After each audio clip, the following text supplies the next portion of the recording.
Brought to you by Agilus Diagnostics. Health test की बात आती है तो मैं भरोसा करता हूँ India's largest diagnostics company Agilus Diagnostics. खुद को टेस्ट करते रहो। लॉ एंड ऑर्डर की स्थिति भी लगातार बिगड़ती जा रही है। एक डॉक्टर को क्लिनिक में ही गोली मार दी गई है, एक जगह और फिरौती में फायरिंग हुई है। आप लोग लगातार मुद्दा उठा रहे हैं लेकिन कुछ सोल्यूशन दिखता हुआ नजर नहीं आ रहा। देखिए, कल अखबार के अंदर खबर छपी कि फिरौती को लेके एक व्यापारी के गोदाम के बाहर ताबड़तोड़ फायरिंग की गई और वही उसी तरीके से एक चिट छोड़ी गई कि आप इतना एक्सटॉर्शन मनी दे दें वरना छोड़ेंगे नहीं।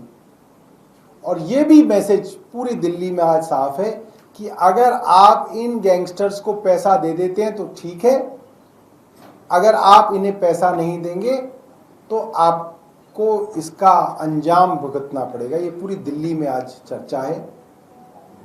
दिल्ली का व्यापारी आज डरा हुआ है। और मैं जब व्यापारी की बात करता हूं, मैं आपसे कोई अरबपति करोड़पतियों की बात नहीं कर रहा, मैं आपको साधारण दुकानदार की बात कर रहा हूं। एक साधारण मिठाई बेचने वाला, एक साधारण सी बर्तन की दुकान चलाने वाला, एक छोटी कॉलोनी के अंदर मकान बनाने वाला। मैं आपको ये नहीं कह रहा कि गोल्फ लिंक्स के अंदर बिल्डर, छोटी छोटी अनऑथराइज्ड कॉलोनीज के अंदर जो बिल्डर हैं। मैं कल परसों उत्तम नगर गया था, उत्तम नगर के विधायक से बात हो रही थी और वो बता रहे थे कि उत्तम नगर के अंदर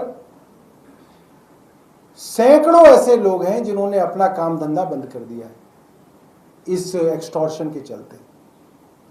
और अगर आप इस तरीके के व्यापारियों से बात करेंगे तो छोटे छोटे बिल्डरों को आज दिल्ली के अंदर प्रोटेक्शन मनी के नाम पे हर महीने पैसा देना पड़ रहा है, हर महीने पैसा देना पड़ रहा है। और ये एक आम चीज हो गई है दिल्ली के अंदर, इतने सारे गैंग्स एक्टिव हैं। हमने एलजी साहब को निवेदन किया कि आपसे दिल्ली के विधायक मिलना चाहते हैं, आपसे चर्चा करना चाहते हैं कि आप क्या कर रहे हैं। एलजी साहब का घमंड देखिए। एक एलजी हैं जो आज तक प्रधान का इलेक्शन नहीं जीते कभी, उनसे दिल्ली के 3-3 बार के चुने हुए विधायक पत्र लिख के समय मांग रहे हैं और एलजी साहब का घमंड देखिए कि वो उनको समय नहीं दे रहे हैं। ये बहुत चिंता का विषय है। एलजी साहब को कहा जा रहा है कि भाई आप थानों का निरीक्षण कीजिए, आप कभी नालों का निरीक्षण करते हैं, कभी आप सड़कों का निरीक्षण करते हैं, कभी आप घंटाघर चले जाते हैं। वो काम आपके है ही नहीं। जो काम आपके हैं वो आप काम करिए, आप अपने थानों का निरीक्षण कीजिए, पुलिस की चौकियों का निरीक्षण कीजिए। एलजी साहब नहीं कर रहे हैं।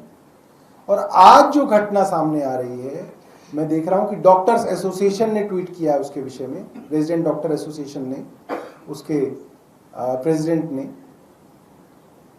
कि अब डॉक्टर्स अपने नर्सिंग होम में भी महफूज नहीं है। 2 लड़के एक नर्सिंग होम में आते हैं, पट्टी कराने का बहाना बनाते हैं और डॉक्टर के रूम में जाके डॉक्टर के ऊपर अंधाधुंध गोलियां चलाते हैं। Doctor on the spot Jaitpur के नर्सिंग होम में डॉक्टर मृत हो जाते हैं। आप सोचिए, मैं ये नहीं कह रहा कि आप सड़क पे कहीं जा रहे हैं आपका झगड़ा हो गया, आप अपने घर में अपने नर्सिंग होम में भी महफूज नहीं है, आप अपनी कार के शोरूम में महफूज नहीं है, वहां लोग आके 24 राउंड फायरिंग कर जाते हैं आपके। आप गोदाम चला रहे हैं, गोदाम में आके फायरिंग हो रही है। मतलब इतना असला आ कैसे रहा है? कोई मजाक कोई ना कि अनलाइसेंस्ड पिस्टल्स, असला दिल्ली के अंदर इतना मौजूद है। क्या आप चेकिंग नहीं कर रहे? क्या आप कहीं पे छापेमारी नहीं कर रहे? क्या आपकी पूरी इंटेलिजेंस नेटवर्क फेल हो गया है क्या कि कहां से इतना असला आ रहा है दिल्ली के अंदर? मैं बहुत हैरान हूं। और कई महीनों से दिल्ली के अंदर जो बस मार्शल हैं वो परेशान है। एक तो आप देखिए, दिल्ली की न्याय व्यवस्था बिल्कुल खत्म हो गई है। महिलाओं की सुरक्षा के लिए जो दिल्ली सरकार ने बस मार्शल लगा रखे थे, करीब 8000 बस मार्शल, आपने उन बस मार्शलों को निकाल दिया, उनकी तनख्वाह बंद कर दी, उनको निकाल दिया। उनके विषय में दिल्ली विधानसभा के अंदर सर्वसम्मति से भारतीय जनता पार्टी और आम आदमी पार्टी के विधायकों ने मिलकर कहा कि हम दोनों ही पार्टियों के विधायक एलजी साहब के पास जाएंगे, दिल्ली की सरकार के सभी मंत्री जाएंगे और जिस कागज पे साइन करने के लिए कहा जाएगा वहां पे मंत्री मुख्यमंत्री सब साइन करके दे देंगे एलजी साहब को कि आपको जहां साइन लेना है साइन ले लो, जो कागज लिखवाना है लिखवा लो, आप इन बस मार्शलों को बहाल करो। मगर एलजी साहब ने उसका समय भी जो है, आज 3 तारीख हो गई है, उनका समय नहीं दिया उन्होंने। उनको रेजोल्यूशन की कॉपी विधानसभा ने उसी दिन भेज दी, 27 तारीख को भेज दी उनको विधानसभा से, मगर उन्होंने नहीं जवाब दिया। और आज भी मैंने उनको पत्र लिखा है, दोबारा से ईमेल लिखा है मैंने उनको कि भाई आप समय दीजिए। दिल्ली के सारे जो बस मार्शल हैं व्याकुल हैं, परेशान हैं, सारे के सारे आम आदमी पार्टी के एमएलए और मंत्री आपसे मिलना चाहते हैं, आप समय दीजिए।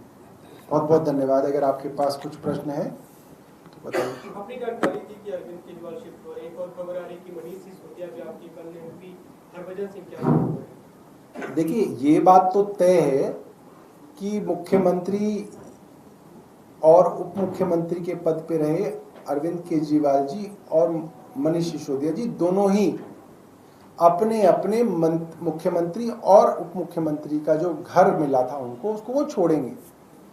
मगर ये मुझे अभी तक नहीं मालूम कि मनीष सिसोदिया जी किस घर में शिफ्ट होने वाले हैं, इसकी जानकारी मुझे व्यक्तिगत तौर पे नहीं है।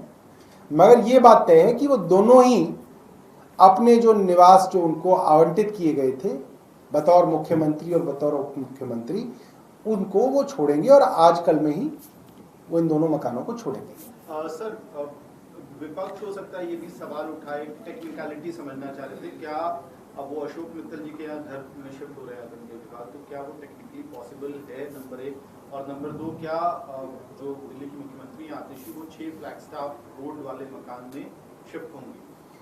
अब देखिए, अपने मकान में तो कोई भी किसी को ठहरा सकता है, और ऐसा नहीं है कि वो किसी और को जो है किराए पे अपना मकान दे रहे हैं। एक पार्टी का सांसद अपनी पार्टी के राष्ट्रीय अध्यक्ष को अपने साथ रहने का न्योता दे रहा है और वे उनके साथ जाके रहेंगे। तो ऐसा तो होता है, आम परिवारों में भी होता है, किसी के पास कोई घर होता है, बड़ा घर होता है, दूसरे के पास। अब देखिए ना, ये कितनी बड़ी विडंबना है, खुद आईआरएस अफसर रहे, पत्नी आईआरएस अफसर रही, 10 साल मुख्यमंत्री रह लिए, उसके बाद उनके पास दिल्ली के अंदर अपना घर भी नहीं है, तो किसी और के घर में उनके साथ रहेंगे।